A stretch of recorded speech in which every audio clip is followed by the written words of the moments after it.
Durga. It is really nice to be in a city where my name is easily spelled and understood. It is, I'm used to shortening it to Ananthapadmanabhan. I'm very happy to be Ananthapadmanabhan. First of all, I want to thank all of you from the media because you have been very, very supportive and encouraging of our work, and more importantly, you've been playing a very, very critical role in defending the fundamental freedoms that all of us enjoy as citizens of India under the Indian Constitution. So thank you all very much for it. We are here because there is, however, a category of Indian citizens, namely Indian citizens working in foreign countries like Saudi Arabia, Qatar, Iraq, and several other countries, face economic hardships, suffering, and human rights abuses because we think it is primarily because of the lack of a good immigration law that guarantees certain basic rights at the pre-departure stage.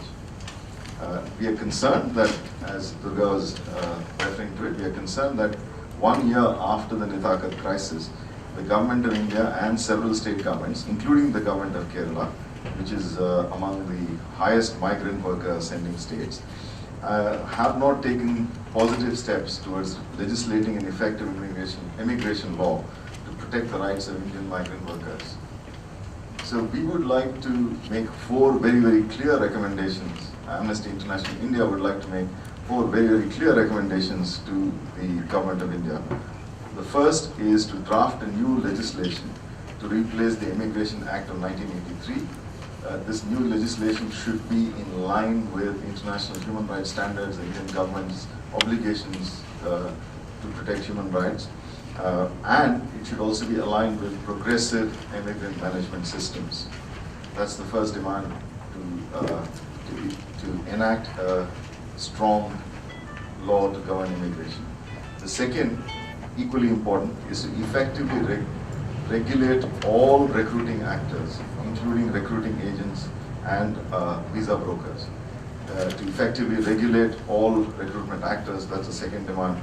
The third is to expand the outreach of the pre-departure orientation and support programs provided by the Government of India and the State of Kerala, including through the Overseas Workers Resource Center, the Non-Resident Kerala Affairs Department, the NORCA, and the Migrant Research Center.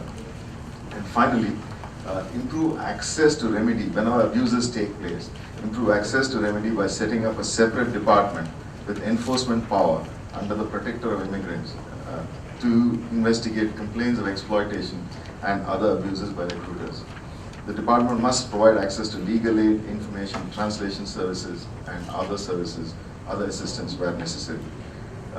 So you will find these recommendations and a few others on pages 12 and 13, as well as pages 68 to 70. So this is a highlight of the key recommendations. There's a slightly longer list of recommendations targeting various actors in the full report. Now I'll hand you over to Nikhil, who will take us through the salient points of the research and its findings.